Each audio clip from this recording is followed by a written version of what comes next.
I have bought way too many different controllers to play Tekken 8 with, and in this video I will explore all of them and tell you what I like and dislike about them with the goal of finding my perfect controller. I am a Jin main and will have problems and quirks that are specific to Jin or a small subset of characters, but I hope that you can extrapolate what I'm saying to other characters or maybe even to other games. My current controller is the DualShock 4 or the PS4 controller. As a PlayStation kid, I like this controller in general a lot. I play Souls-likes and platformers with that controller and like the feel and comfort. For Tekken though, I have some issues that on some days make me quit my Tekken sessions just because of this controller. Most of these big main issues stem from the D-pad. As you probably can imagine, the analog stick is a no-go for this game, way too imprecise and honestly not comfortable to use for extremely fast movement. The D-pad is way better in that regard, but I have two big issues with it. First, the D-pad has a bit of wiggle and in general just feels very imprecise. I can press down and then just shift my thumb a bit to the side and all of a sudden I'm pressing diagonally down right, even though on the controller I feel like I'm pressing straight down. This makes it so I'm never confident with any diagonals, and a big example of this is missing the wall combo down back 2-2-3. Most of the time back 2 will come out instead and I will be very confused and miss a sizable chunk of damage. What does happen, if rarely, is that I will also hit down 2 instead, which is also far from optimal. I had to practice for like half an hour to an hour just to get down back 2-2-3 correctly and consistently. Not even something like electrics or something that is actually hard to input. I had to practice pressing down back. Now I can do it fairly consistently, but when I am nervous I will drop it kinda often and think it is ridiculous that I have to practice something as simple as that in the first place. This is even worse for something that is actually difficult to input, such as electrics. This is what I meant earlier. I did definitely only press the down arrow, but the game only registered a diagonal input and therefore I missed the electric. For those of you who don't know, this is a regular hook fist. Forward, neutral, down, down, forward, 2. If you want to do the electric version, which is always the case, you want to press down, forward and 2 on the same frame. If I try to concentrate on doing the electric version, I will misinput way more often. And the most frustrating thing is that I feel like this is not my fault, but the fault of the D-pad. I feel like I pressed the right buttons, but the controller decided that I did not. I could practice having very clear and precise inputs, but that is just a lot of work for something that I feel is not my fault. Second, and probably by far the biggest point, if I play for a few hours, especially when I try to do some circular motions like an electric for example, my thumb will get very sore, like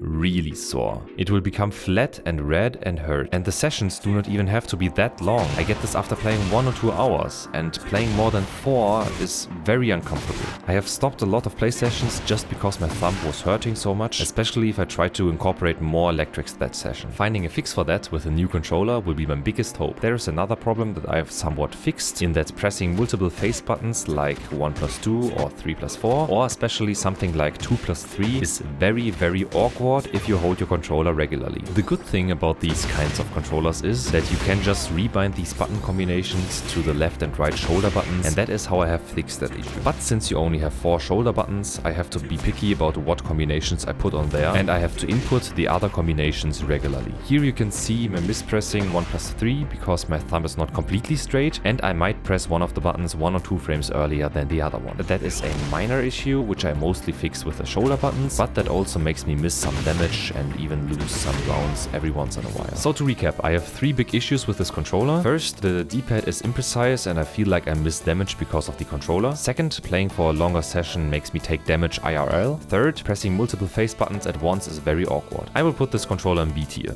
So let us try to find a controller that fixes all of these issues, hopefully without introducing other ones. The first controller we will look at isn't too dissimilar to the DualShock, and it is the Hori fighting game Octa. So I gave this controller a fair shot by practicing combos and general inputs for about an hour and then hopping into ranked for just over 2 hours. In the middle of the ranked session I changed from the regular grip to the overhand grip and tried that out as well. If you want to see my full ranked sessions, I will put highlights at the end of the video and I release some uncut footage in a separate video, both of course with hand cam, so you can look at how I'm using the controllers. Okay, what I'm noticing right now, I haven't played a lot. My right wrist is hurting, my right fingers are hurting because I'm overextending.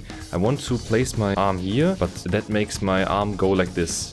But I want my arm like this because I don't want pain. My thumb is also hurting. This wrist is also hurting because I have to turn it in so that it's comfortable for my right hand. Like if I put this straight, my right hand has to turn a lot. In general, this is very uncomfortable and I'm hurting a lot. It just hurts.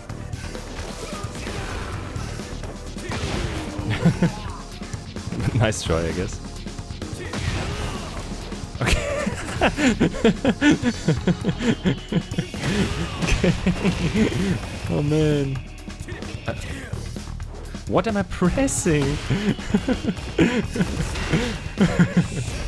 My thumb is really hurting, man. My thumb is hurting, my thumb is all red as well. My arm is hurting. What did I do? Why did I jump? Why did I jump, man?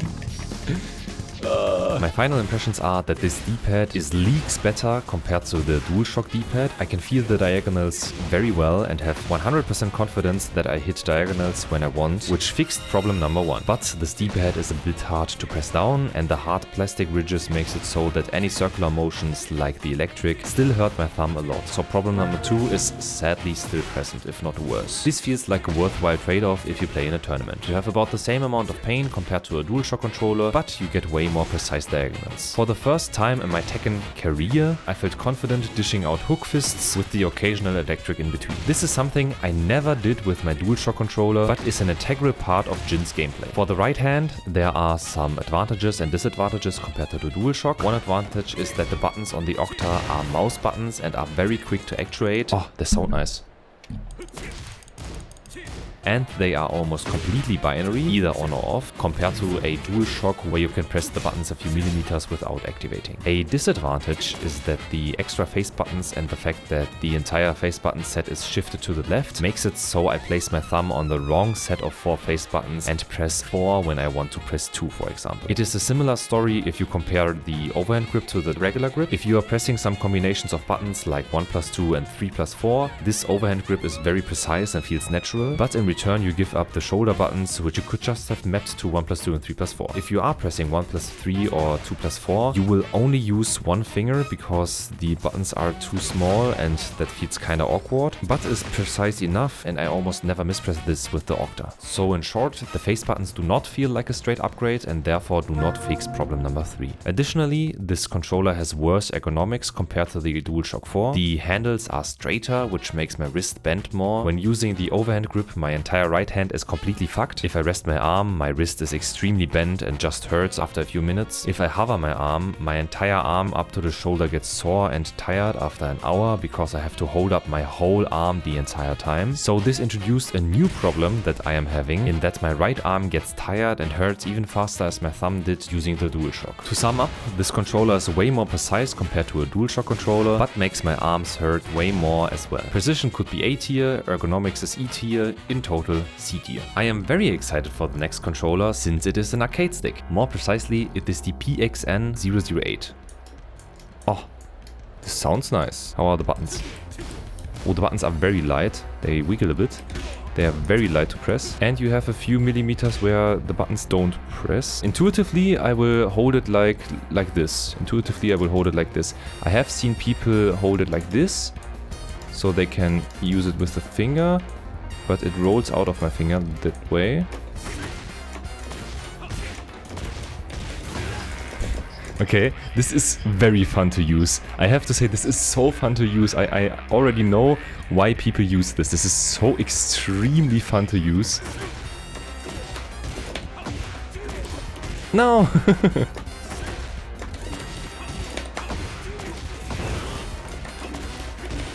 Ah! This is so fun. I cannot describe how much fun I'm having right now. Just in practice mode, trying out to do a combo with this thing.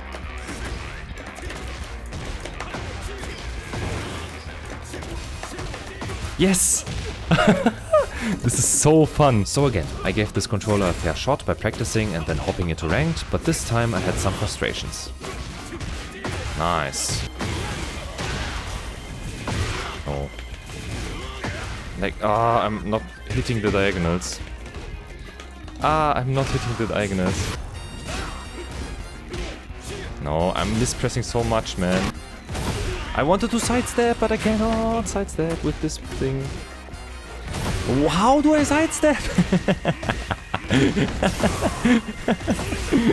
Man. Oh no. He should have been dead. But I also had a whole lot of fun.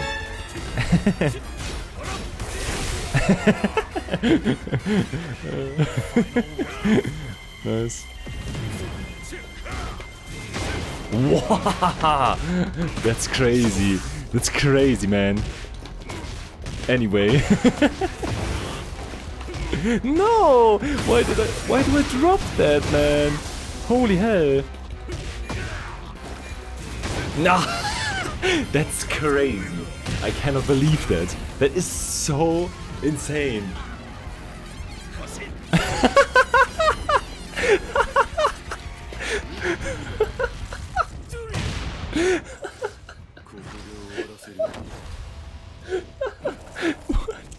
What just happened? What happened, man? Okay.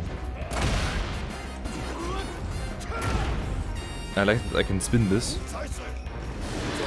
My final impressions are that the stick is a crazy amount of fun, but I have to admit the stick is way less precise compared to a D-pad, which is not because the stick is mechanically imprecise like the D-pad of the DualShock is, but because I would need to practice a very long time to have complete precision when using the stick. Even though mechanically and theoretically the stick is more precise, I have to see the first problem as not solved, since I simply do not have the time to learn stick. Nothing was hurting after practice and ranked, so I am counting problem number 2 to be solved, but I've heard about a lot of people getting wrist pain and wrist injuries while using the stick. So yeah, it's solved for now, but I wouldn't be too sure if I was using this for months. These face buttons are amazing. I love the layout and size of these, and I feel like this is the best way to play Tekken. Every single combination of buttons was almost perfectly precise from the get-go, and playing like this is very intuitive. I have not used any of the 4 extra buttons at all. I was raw dogging the 4 face buttons and it felt great. So problem number 3 is 100% solved by this controller. S tier for fun, A tier for comfort, C tier for precision, A tier. This next controller looks like the most promising to me. This is the Hotpad U16 A Leverless controller. Before trying this controller in ranked, I've bought another very similar controller and want to compare them, the Mytrix M16, which seems to be based on Haut 42 controllers as well. Well, I bought another one, and that one is called the Haut G16 and is above average sized, I have to say. Huh? So I started my ranked sessions and the Haut R16. Okay, this time for real. I played practice and ranked sessions with each, the U16 and the R16. I discarded the Mytrix M16 and the Haut G16 since both of them had some obvious flaws and could probably never feel better than either the U16 or the R16, so I focused on them. Okay, look at how much sweat and grease is on here now. I think, if I'm honest to myself, yes, this with the sweat is really uncomfortable, and it doesn't really happen that much here. I think because of the plexiglass, this isn't really a problem here. Like, yes, here's a lot of grease and sweat as well, but it feels like it's less of a problem. Round 1. Fight. I think that's launch punchable. Huh? What was that? Round 3. Fight.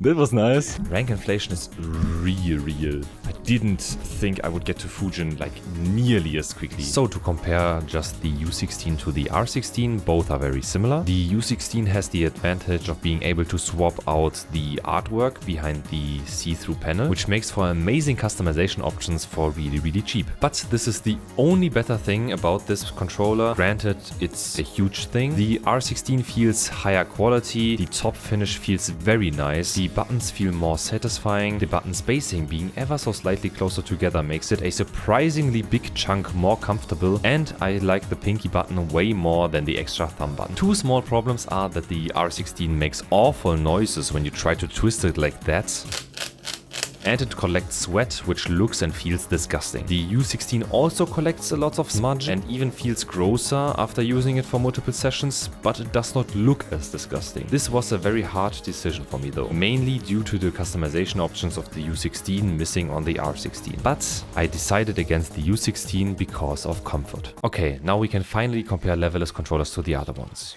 Wait, what's that music? I swear this is the last one. This is the Haut M16. The main differences seem to be that the M16 is full metal and it feels very heavy and sturdy, and also the buttons are all as big as the thumb button is on the other controllers. So let's keep this brief. The controller feels insanely high quality and sounds amazing. but it being way smaller and heavier makes it less comfortable to use. I thought I would like the bigger buttons more, but I actually prefer the R16 smaller buttons that are closer together. In general, I prefer the R16 and the U16 over this M16 in terms of feel, but the M16 looks the best in terms of design and quality. I will put a more detailed comparison of the three controllers at the end of the video if you are interested. So, to compare leverless controllers. Leverless controllers in general fix problem number 1 easily, since you can decide with separate fingers which direction gets pressed, and therefore diagonals are 100% precise. I also have no pain or tiredness in my arms, wrists and fingers using all of them if they are big enough so that I can rest my wrist on them. As already pointed out about the arcade stick, using the right hand feels comfortable and precise, and therefore problem number 3 is fixed as well. There are some drawbacks that are pretty minor in my current situation. First, there's a learning curve with the thumb being the up button, but luckily every other finger on both hands can be used very intuitively. The second drawback is that these leverless controllers are not official PlayStation approved, so if I ever decide to enter a tournament, I would need a converter to play on the PS5. Since I have no current plans of entering a tournament, this does not concern me for now. A tier for fun, S tier for precision and S tier for comfort. This is my new favorite controller. I will obviously not throw away my DualShock controller. I will still use it for jump and runs, Souls-likes, etc. Just not for Tekken anymore. I will also keep the arcade stick, since I have not had this much fun in Tekken ever, and this will be a very fun gimmick to have when inviting guests over. But I just feel this is too imprecise to take ranked seriously with it. If you have the option, I would highly encourage you to try out different controllers before buying one. Maybe you have friends that have different controllers, or a local fighting game tournament which does not have to be Tekken, like for example Street Fighter, Guilty Gear and many other players also use a wide range of different controller types. One controller is not necessarily better than the others just because someone said so. There are a lot of pro players on PS4 and PS5 controllers. Chikorine, for example, has won EVO Japan 2024 with the Hori Octa, and many of the world's best play on arcade stick, and I still decided to use a leverless controller. So if somehow possible, try some different types of controllers out to see which one you like most. So here you can continue watching a more detailed comparison of all the controllers, or watch my ranked sessions including first and continued impressions. I hope this video helped, thank you for watching and ciao, Leute.